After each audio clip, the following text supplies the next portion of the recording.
Trigger warning. This podcast is about grief. Whether you are newly bereaved or whether you have been stuck in grief for years, I do hope this podcast brings you some comfort. Grief is such a universal experience, but we all do it differently. This podcast is not about fixing you or forcing the healing process, because there is no cure for grief. It can only be absorbed, experienced, loved and cared for. So whether you are doing it privately behind closed doors, or like me, you are kicking and screaming your way through, let's support each other. This is a safe space where we can come together and share experiences. My hope is that this podcast shines a light on your path and gives you the strength to navigate your way through the grieving process.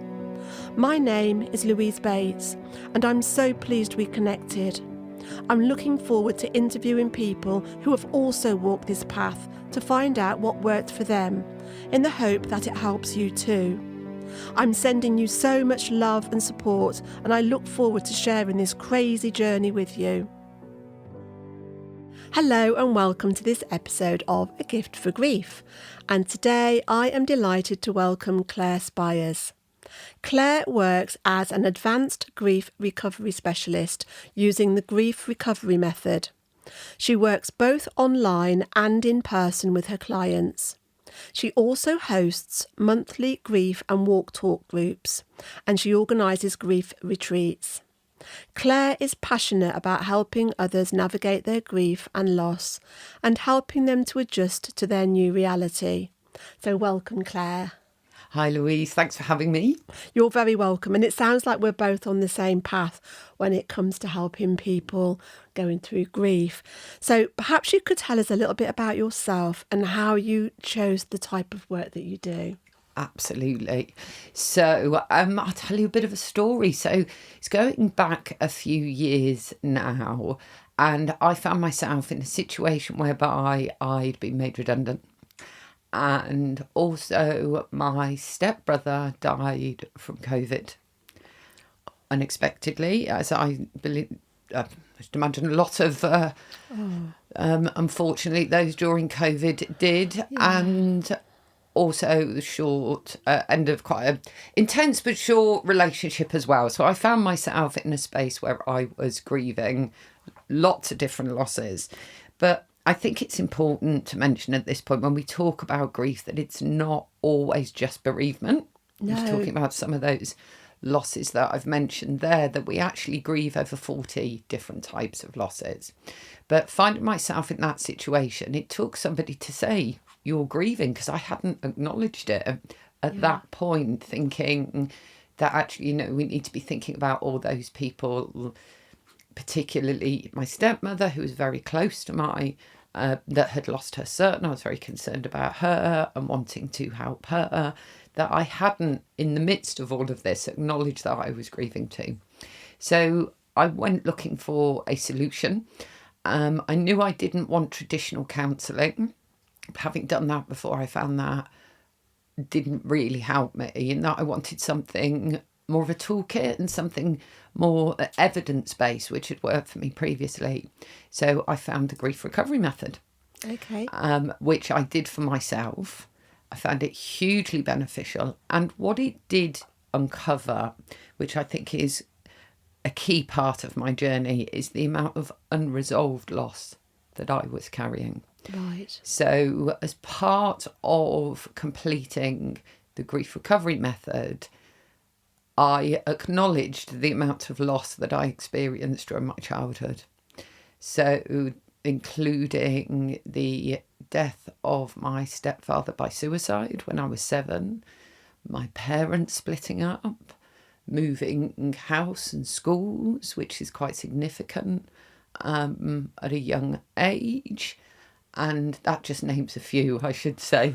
Yeah, So, it sounds like you've got a real collection of different types of grief going on there. Absolutely. It's grief on top of grief on top of grief. And I think particularly in the time when I was growing up, you're talking sort of the 80s, we didn't talk about grief. A lot of it, particularly when we think about the impact of suicide. There was a lot of shame around that. It was very much, understandably, about my mum's grief and my little sister, whose father it was.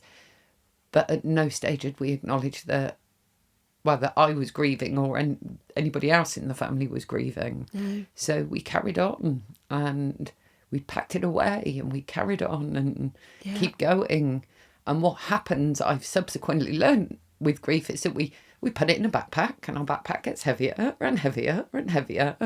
And so 4 years ago, with those series of losses, it just sort of came to a head for me, and I was in a very, very difficult place and thought, I have to work this out, I have to work out what to do with it. It's a very long answer. I do apologise. No, we need to know all of this. It's so interesting. The background. Yeah, brilliant. So I did the work, thought this is incredible. I realised that actually so much of my own personal story had been grief and loss.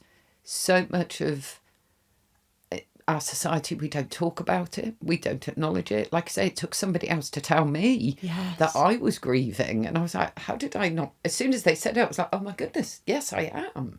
But because we only tend to associate it with bereavement and we don't acknowledge unresolved loss, is that actually I thought, this is my purpose, to work with people, to help them work through their loss, to acknowledge what grief is, that it's associated with a number of different losses in our lives. And I've not looked back. So it's changed your life. Oh, I've changed as a person. I am so much lighter, so much happier at being, because what the method allows us to do is you look at your relationship with grief, learn what healthy grief is, but then learn the tools to help express the emotion around it so that you can look at the pain but also let it go.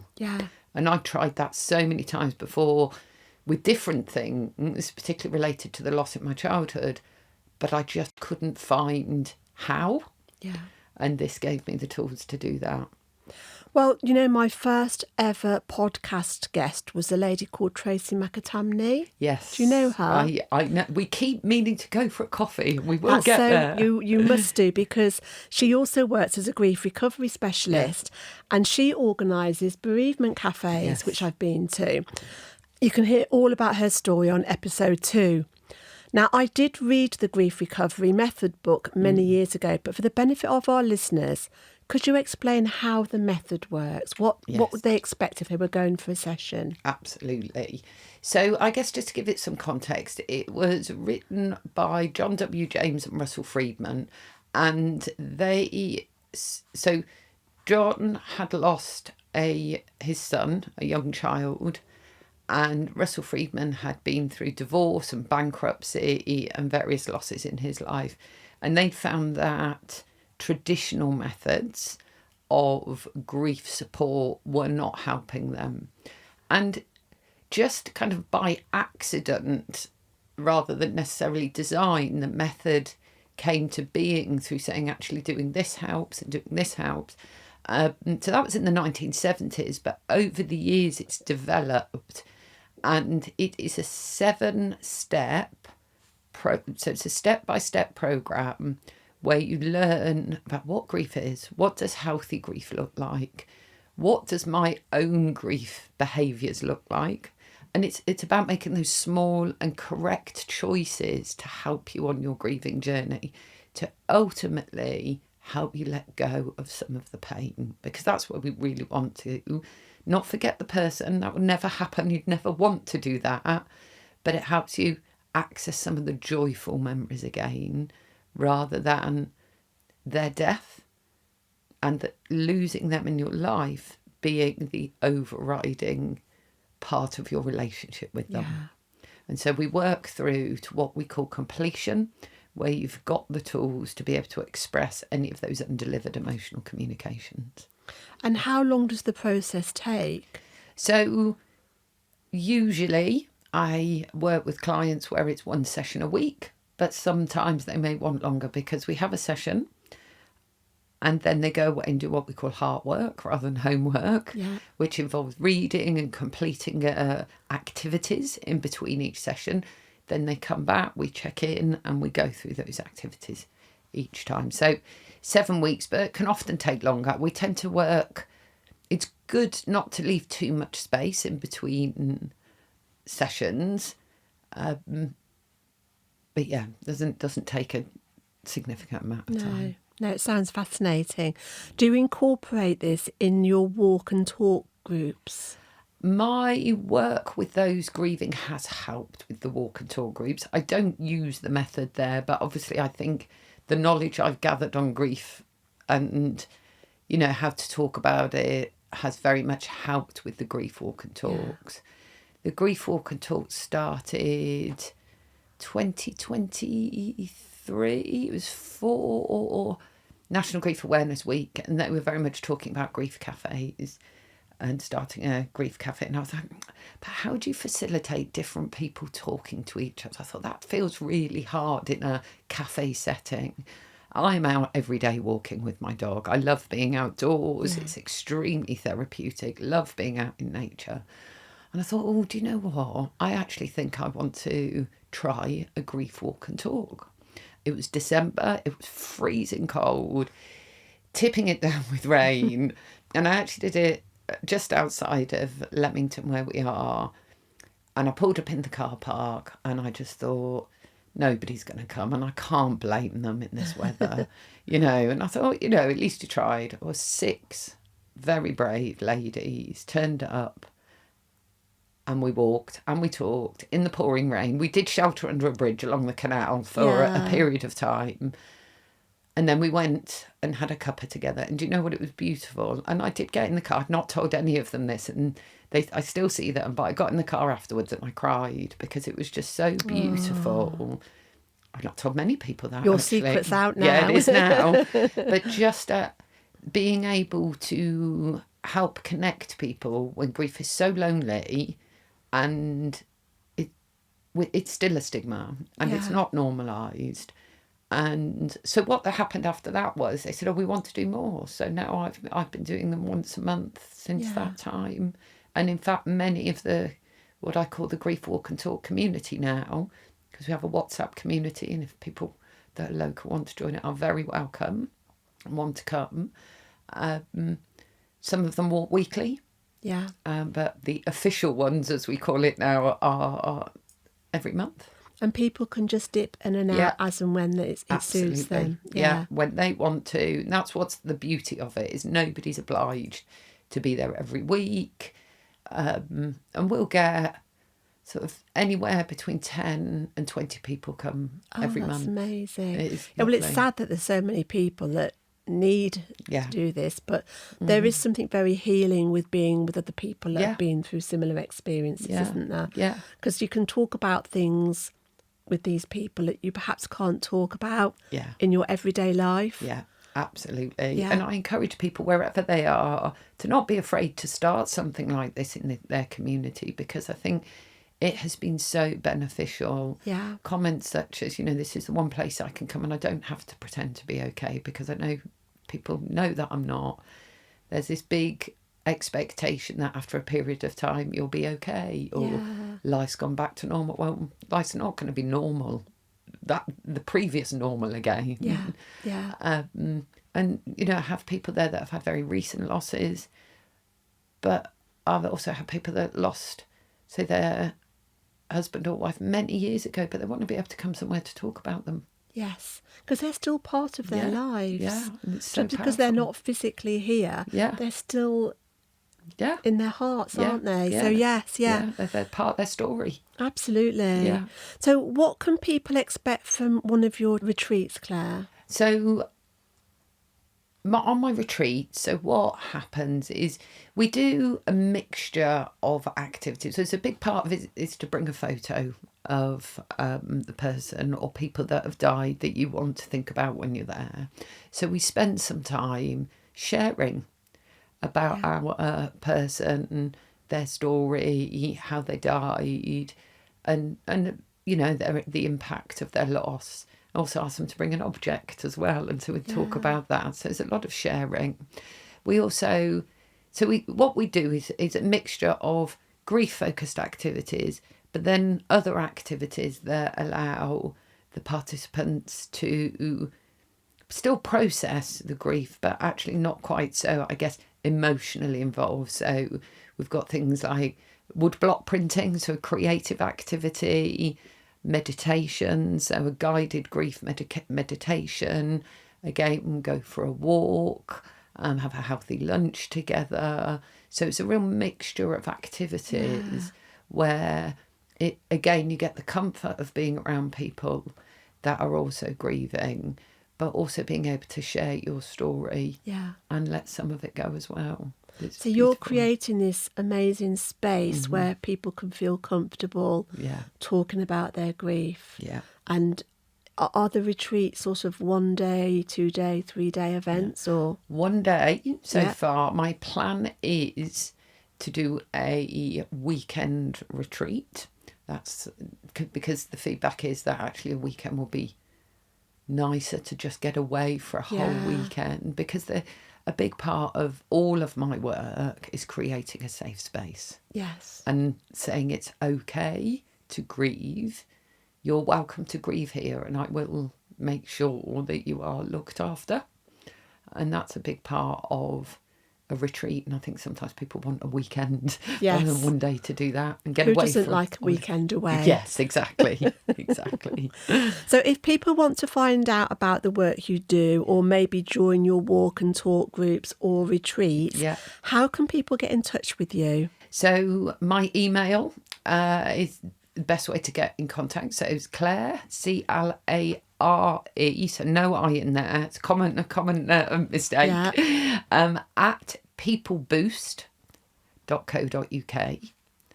So that's my email address. Yeah. But you can find all the information on my website, which again is peopleboost.co.uk. So that's fab. And I'm on all the usual social media channels and that kind of thing. Well, I will put your details in the show notes Thank you. People can refer to that as well. Lovely. So with your grief, Claire, you lost your stepdad to suicide when you were 7. Yes. How do people explain that loss to a 7-year-old? It's bad enough explaining it to an adult, but a 7-year-old. Well, I still remember the moment. And it's interesting, isn't it? I remember coming downstairs and wondering why the police were in the house. And asking my dad, and my dad, let's wait till your older sister's up and I'll tell you all together. Well, me being a 7-year-old, well, I'm still not the world's most patient person, but at 7, I definitely wasn't. I was like, Dad, come on, tell us. Dad, come on, tell us. So he said, and this is interesting, I suspect he probably said the language that we don't use now, but to the effect of he's died by suicide. And at that, I remember, and it was very straightforward, because thankfully that is my dad. Didn't cover it. He was really clear, and which I'm grateful for, actually. Yeah. But I remember at the time as a 7-year-old, because it's quite a significant moment, isn't it? Because my mum had moved back to my dad, and so it was all, complicated stuff. Families are complicated. Yeah, families are complicated. And he said he died by suicide. And did you understand what suicide was at 7? I did actually, but I remember just kind of scoffing in the kind of, don't be ridiculous. Yeah. Yeah. So I definitely knew what it was, but I didn't have any appreciation, as you wouldn't, and I don't think anybody until they've experienced it would appreciate the fallout of it, particularly in the 1980s. There was a lot of shame around it. Yeah. And everything was very unrecognisable after that. Yeah. And unfortunately, there's still a stigma Yeah. around suicide today. I think it's getting better. It is. But there's still work to do in that area, isn't there? Yeah, definitely. So with all the different types of grief you've had, and like you say, I think it's really important to mention that it's not just over the loss of a loved one. It can be the loss of your health, the loss of so many different things. Yeah. Which one for you was the biggest loss? I would say his name's Stuart's death by suicide, because that changed everything. As in my family dynamic. It had a very, very detrimental impact on my mum, which I'm sure you can understand. It was that, was it secondary grief that comes with it? Yeah. It wasn't just his death and him dying that was the loss. It was everything that came with it afterwards. It's the aftermath of the loss. Yes, yeah. So when you were 7, did you, it's back in the day. Yeah, a long time ago, unfortunately. They didn't really offer counselling to children then, did they? No. Schools are a lot more keyed up now, and they will get the support, hopefully. Yeah. But back then there wasn't anything really, was there? Well, if I'm honest, and this is no detriment in any way to my parents, because they did everything they could with what they knew at the time. Yes. Yeah, because that was there was very little available. But even my mum wouldn't get help, because in those days that was going to see a shrink, which meant you were mental, which meant that you would end up in a institution. So actually it was so stigmatised. So she got through it without seeking any professional help. Because I remember as a child going, why won't she get help? Which I think is part of what drives me now. I am that help. If people want it, I am here. So I think not even just help for children, help for adults was very few and far between back then too. And it was very, very different. So how would you describe grief to someone who has never had a significant loss? I think, actually, it's in the book, isn't it? And I think in the grief recovery method, because I've thought about this, it is that feeling of continually reaching out for someone that is not there. That longing. Yeah, that you are. And and I think this is where grief is so cruel.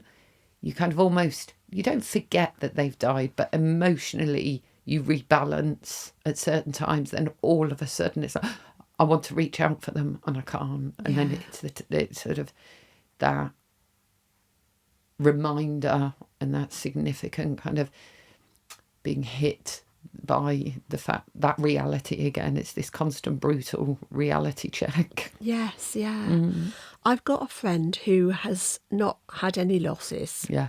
She's about 10 years younger than me. Her parents are still alive, so apart from her grandparents, but she didn't see a lot of growing up anyway. And we talk about it now, so she won't mind me sharing this, but a year after my son died, she said, do you think you're over it now? And I had to sort of step into her shoes. She had never lost anybody, not really had any pets, not really experienced loss. Understood. So, for people that haven't experienced it, I think it's this is a good podcast for people to get a taste of what it is like. Absolutely. Yeah. Because the reality is it will all happen to us at some point. And preparing ourselves and understanding what healthy grief looks like is a benefit for everyone. Yes. Yeah. I think if society can learn to become more grief literate and feel comfortable having conversations around grief, then we can all learn to engage with it, can't we? Because like you say, it's a very British thing, keep calm and carry on, isn't it? Oh, massively. Don't talk about it, stiff upper lip and all that. Yeah. And we need to have these conversations, don't we? We do. And I think people think it's, I don't know how to fix it. And I think that key bit is there, as you say at the beginning, there is no fixing it, but just for people being seen and heard and acknowledging that that's part of their story is enough. Yeah, absolutely. So Claire, as a grief recovery method practitioner, what words do you like to use when passing on your condolences? Do you have the magic formula? Do you have a particular phrase that you like to use? Or I prefer to use, I can't imagine how heartbroken you must be. yeah. Because I think saying, I know how you feel is one of the most painful things I think a griever can hear. Yes. Because we can't. Because all of our grief is unique. Our relationships are unique. And how we grieve is so individual. So I think for me, that's how I usually start it. Yes, yeah. That's perfect. So you say that grief has changed you. Mm-hmm. You feel like it's changed you for the better. Mm-hmm. And you're now working in this field and supporting other people. What other things do you think you can recommend to people who are grieving? Can you recommend any books, any films, or other podcasts or groups to support people? Yeah. Well, I think everybody's grief journey is unique as well, isn't it? I think there are so many amazing interventions out there, and it may be spiritual aspects, it may be something like Reiki or tapping, these kinds of things. I think as grievers, we have a role to find what toolkit works for us. Yeah. This will probably... Well, actually, and one podcast that I do like is Griefcast by Carrie Ann Lloyd. One of my hobbies, which is at the other end of the spectrum to my grief work, but I do improvise comedy as a hobby. But it is wonderful, and it is actually a potential intervention for people that are grieving. Yeah. Because it keeps you in the moment. So it's not stand-up, not in the way that you think about standing on stage with a script. This is improvised, so it is working with what suggestions people give you with another person, just creating a world between you. And that's what's wonderful about it, because obviously with grief, people have not often... it's easy to get stuck in your head. Yes. And Carrie Ann Lloyd, the reason I mention that is Carrie Ann also does a lot of improv as well. Oh, I didn't know that. I have listened to a few of her podcasts. Yeah. But that's a really nice balance as well, isn't it? Because when you're working with grief, it is a very heavy negative energy. And so to be able to do something like that as well, it just helps to create that balance in your life. Absolutely. Yeah. Absolutely. It allows a playful side, which grief isn't. And it shouldn't be in that sense. Yeah. But the improv does. It allows that part of me. Oh, fascinating. So for people who have just lost a loved one, or for people who have been stuck in grief for years, what words of wisdom could you share to maybe help them loosen their grief in some way? Yeah. I think... The important thing is don't compare yourself to how other people grieved or are grieving. Yeah. As I mentioned before, your journey is completely natural and normal. Your relationship with the person that has died or with the situation was completely unique. So how somebody else is handling their grief or what they're doing, it's a different place. And I can see... sometimes people have a tendency to compare. Yeah. And I think it's really important not to. And also, grief is entirely emotional. It's not logical. So trying to apply reason to why it happened or how it happened or is okay, but it won't help you move forward. It's finding the feelings and recognising the feelings of your relationship with that person and looking at them and being able to let go. Because all too often I find people trying to reason, but it was like this and it was because of this, and which is probably true, but it's not helpful. Yeah. It's what's going on inside, Exactly. isn't it? Yeah. Yeah. Absolutely. Yeah. So connect with the sensations in your body. Feel it. Yeah. Feeling is healing. Yeah, it really is. It Yeah. really is just being able to sort of go inside and go, I need to acknowledge that is there and sit with it and actually accept it, be kind to Yes. yourself and make friends with it, which will be, I guess, easier for some people to understand than others. But I think just accept that those difficult emotions are part of what you are experiencing and it's okay and it will get lighter. I think we go through life, don't we, as we experience things, we push it down. Yeah. I'll deal with that tomorrow. I'll forget about it. It might go away. But it doesn't. It stays in our body, doesn't it? Yeah. And the more we collect with that backpack you were talking about, we keep Yeah. stuffing it in that backpack and it just gets heavier and Yeah. heavier.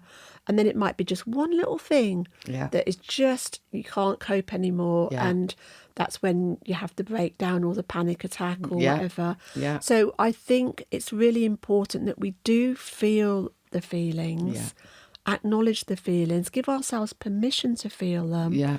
And that's sort of the first stage of being able to release and let it go, isn't it? And process the experience. Yeah. Yeah, absolutely. Yeah. And it can start to lighten because what you want is to grow around your grief, but it's very difficult when grief is the whole thing and it's the big weight. Absolutely, yes.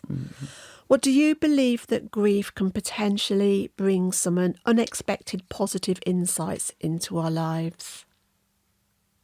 I think there can be positives that can come out of it. I think grief does help you appreciate how precious life is and the need to live it. So, you know, whether you're desperately unhappy in a situation and going, actually, we are only here once and life, we haven't got all the time in the world. So do something. If you need to, you know, we have that responsibility to make those changes. I think grief can really help you appreciate that.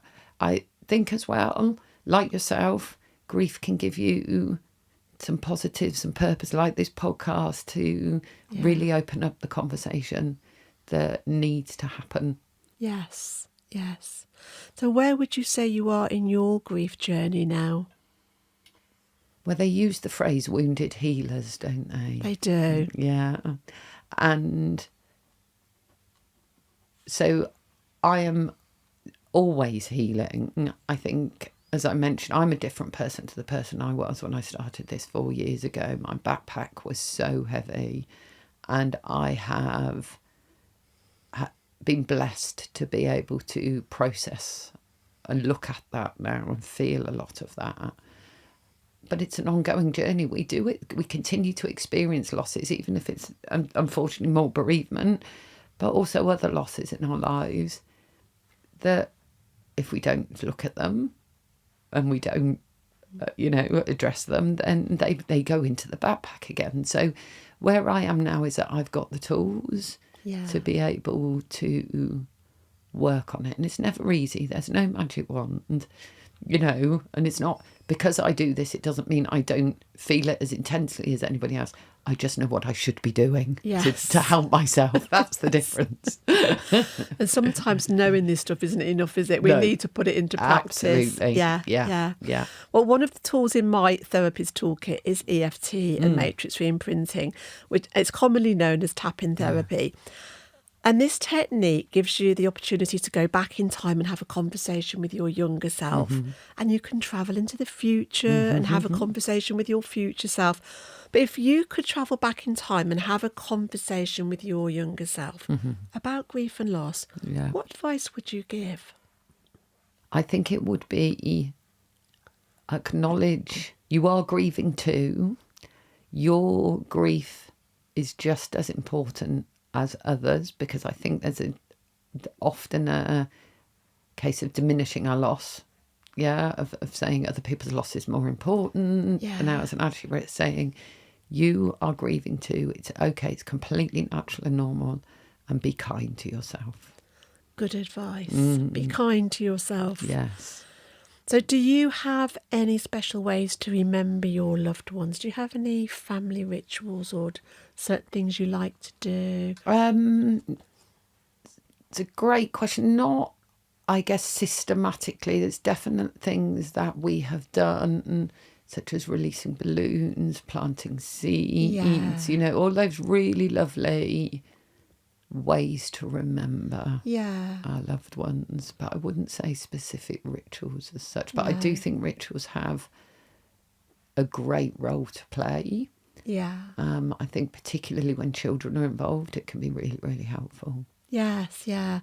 I like to paint pebbles. Yeah, lovely. Not very artistic. But on Matthew's birthday, I paint a pebble and we place it in a very special place that we used to love going when he was a child. Oh, that's gorgeous. So that's sort of like an annual thing that we do. And I just find creating, getting the paints out, painting it, writing the words. Yeah.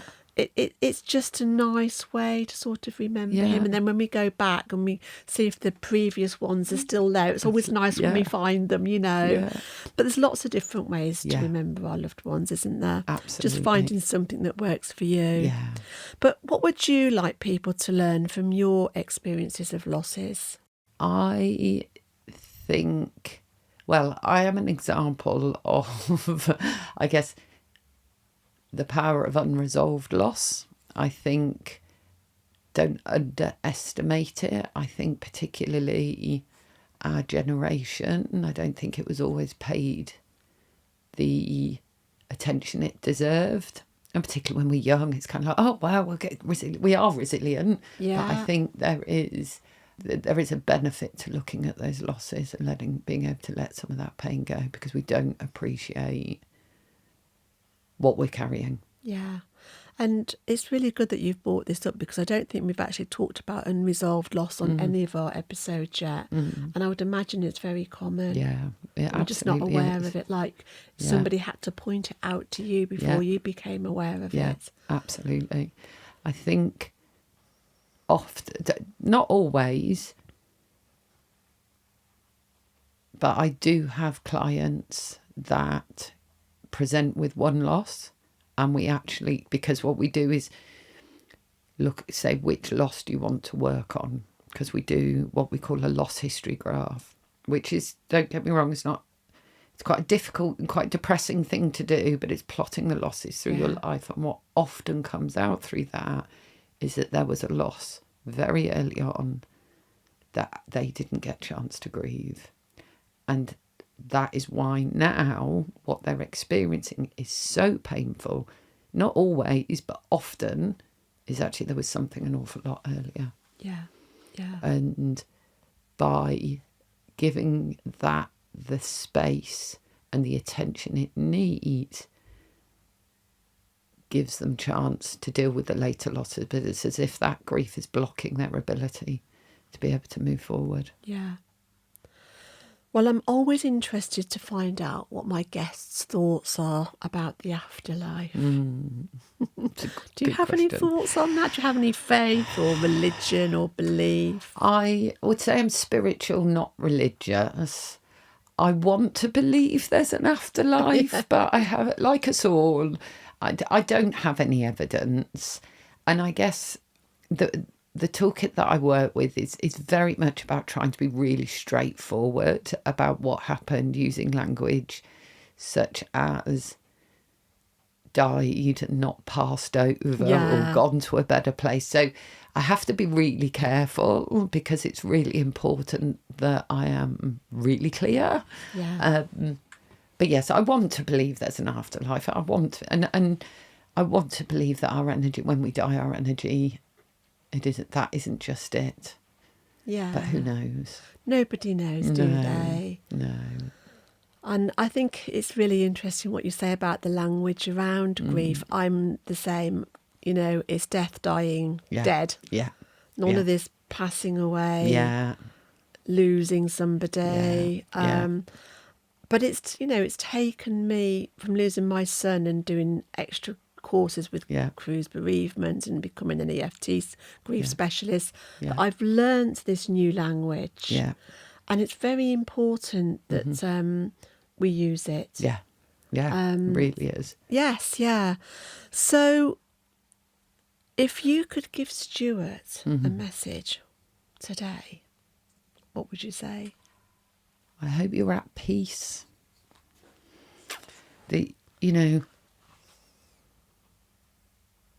You're missed, and you were loved.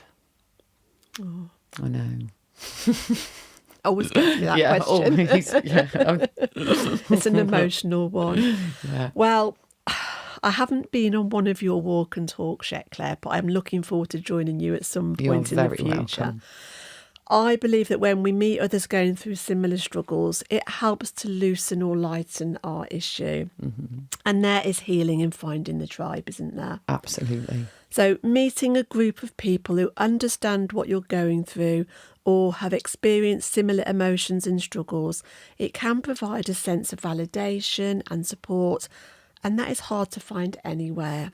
So I just want to add this before I finish, actually. I was invited to do a talk at a bereavement group a few months ago to talk about my story and this podcast, actually. And a lot of the people were in their first year of grieving. And for a short amount of time, I thought, I don't feel like I should be here because I'm further down the line. I'm 8 years since my son Matthew died. But people thanked me at the end for sharing my story because it gave them hope that one day they would feel better too. Yeah. So we all have something to offer, no matter where we are on our grief journey. And one of my favourite Rumi quotes is, "We are all just walking each other home." And that's what your grief walk and talk groups do. Yeah. So thank you you so much for the work you do, Claire. Thank you for being my guest today and sharing your experience and the work you do. I'll put all your details in the show notes and you'll see me at one of your walks very soon. Oh, thank you. And you'll be very welcome. Thank you. Thank you for listening to this episode of A Gift for Grief. Please feel free to share it with your friends and family, and let's encourage others to become more grief literate. If you're struggling with your grief or worried about your mental health, please do speak to your doctor. For more information about my story and my 2 books about grief, visit my website www.louisebates.co.uk. The music on this podcast was written and recorded by Matthew Bates and can be found on his 2 albums, Fight Back and Kaleidoscope.